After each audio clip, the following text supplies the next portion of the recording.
Riot Fest 2024. 3 album plays. We've been doing album reviews here on the Emo Social Club. So we are giving our reviews of these 3 records being played at the festival. We're also giving away pairs of 3-day Riot Fest passes. So if you would like to be entered to win those, make sure to check the link wherever you're watching this. There's one above, below. Check it out and enter to win. And you might just be there at Riot Fest watching some of these albums. Every year, and it's always fantastic. Every year.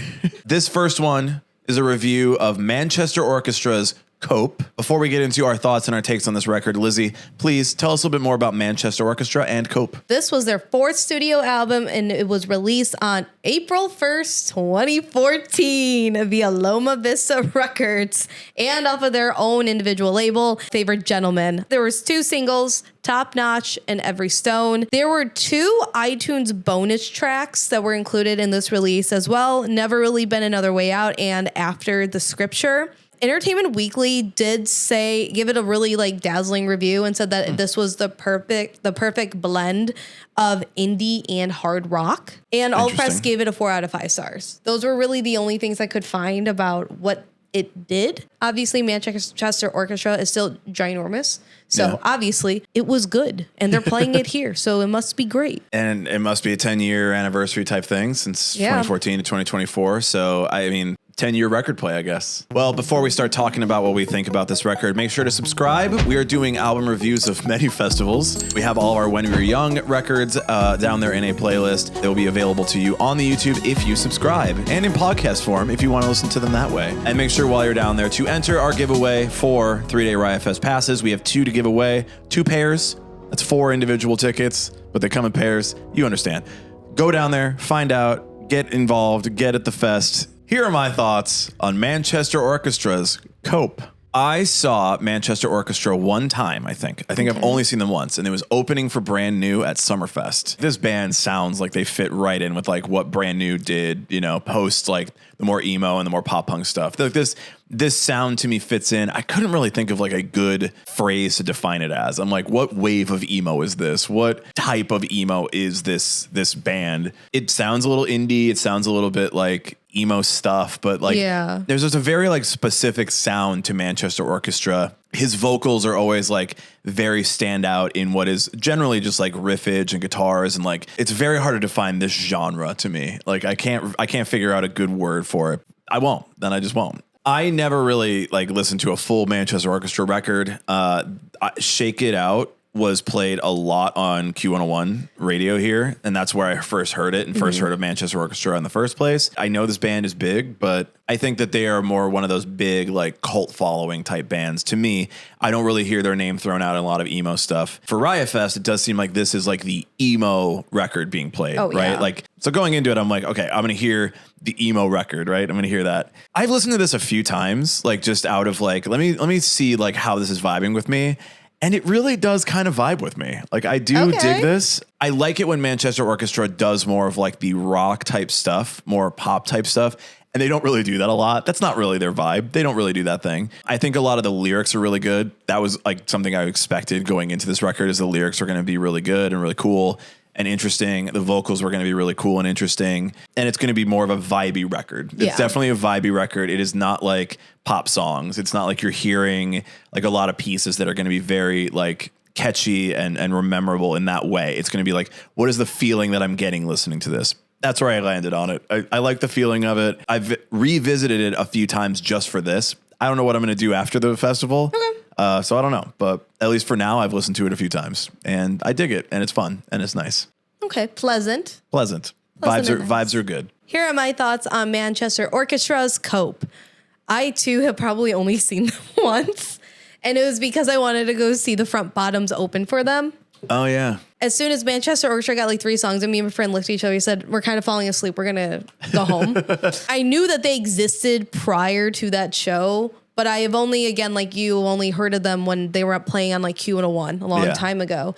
And I knew in general that their music was a lot more slowed down for my personal taste, so I never really listened to it. But I knew that they were a very big name in the scene to begin with. Listening to this, I was just it's going to make me fall asleep. That was my first thing about it. And I was incorrect.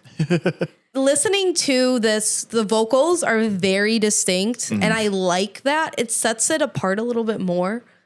Coming in like the 2014, this is an indie rock album. It's not an emo album. It's an indie rock album. I mean, listening to majority of this is indie rock. This would have popped off on Tumblr. Yeah, okay, that's This fair. would have popped up on Tumblr because I re-listened to it a couple of times, and I know in general their entire aura is emo, of course. This is a really phenomenal indie rock record. Wow.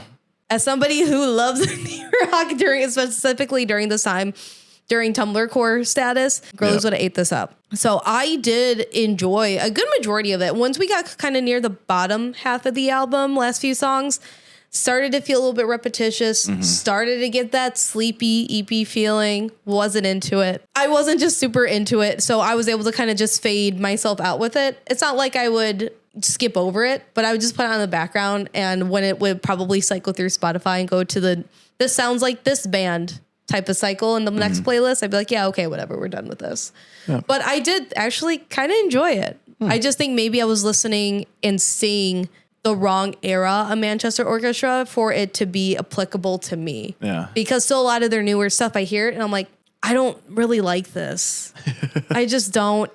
I just don't like very like slow down music like that. But I think this is a really great album. Did you have any top tracks from this record? Choose You would probably be the one that I would say on this album that is the most standout as a tried and true old school emo track amongst this indie rock sound. Some people may think this is sacrilegious to say, this reminded me of a Killer song.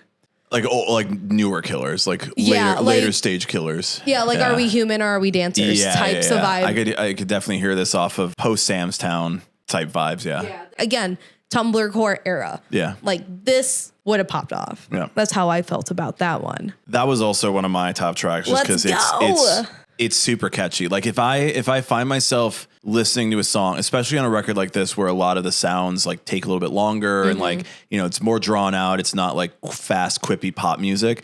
If I'm caught like singing a song over in my head, I'm like, okay, then I know that you made something that like is a pop hook in this in a way that like it just is sticking with me. And like, there's nothing, you know, I'm not sitting there going like, let me listen to this and like really get it out. It's just like, no, I'm walking around and here it is in my head. So that's when I knew like, okay, that's a really good song on this record. Yeah. I think that this song was pitched for like radio play or mainly like the college rock circuit. So like B radio station markets. I think this would have been a really standout single. I would also say Top Notch, the Top opener. Notch? I know it's a Okay. single, but like the riff, it like kicks you right off like into that riff with the vocals like standing out in sort of some quieter parts and being able to really hear the lyrics. Yeah. The line like we all believed in ghosts until you walked into the wall. Like I don't know if I understand it, but that's fire. Like that's good. That goes hard. Again, Yeah. if I saw that as a graphic on Tumblr, Yeah. Oh yeah. I'm in. Yeah. One of the other ones I thought, which was also earlier up in the album, was Girl Harbor. This would have been Bangertown USA as like an alt rock radio single, like a lead radio single for them. It's indie radio rock for that time that was really popular. It reminded me of Monsters and Men. Yeah. And I love a Monsters and Men. Yeah. So if they went on tour with Monsters and Men and like very early Mumford and Sons, it all makes sense sonically. Yeah. It all makes sense. That's why I keep saying it's an indie record.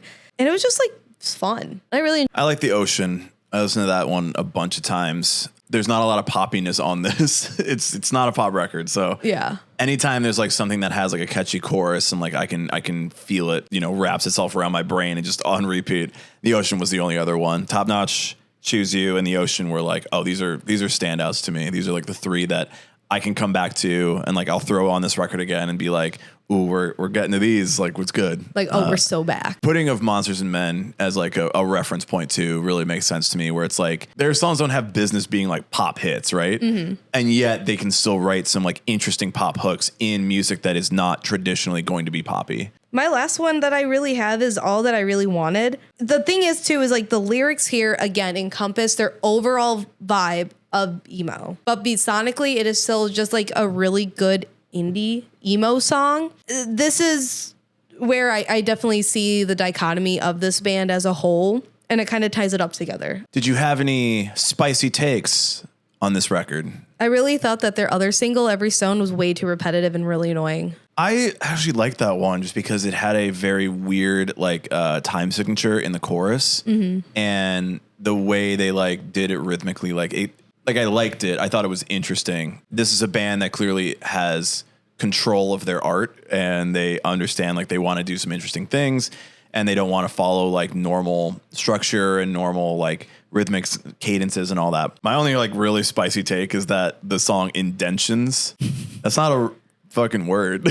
So you're just mad that they are making up words? I'm no, I think you mean indentations. It's about the person leaving indentions, right? So you're laying in the bed next to somebody and then they're no longer there. Well, they've left an indentation of where they used to be. And it felt like they were just using indentions as a easier way, syllabically to fit in with the song. I was that doesn't feel right to me. I'm sure indentions is a word, right? It doesn't make any sense.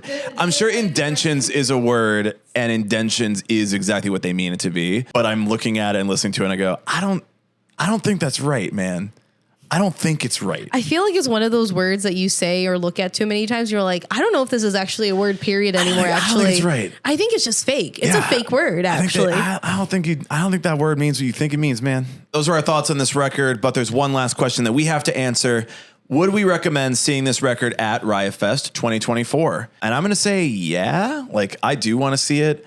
I do think the record is top heavy. So I do think you can go for the beginning and get pretty good sense of what you're seeing, and then move on to some other set. There's not a lot of conflicts for me in general at the time. I don't have a lot of conflicts this year at Riot Fest at crazy. all. It's awesome.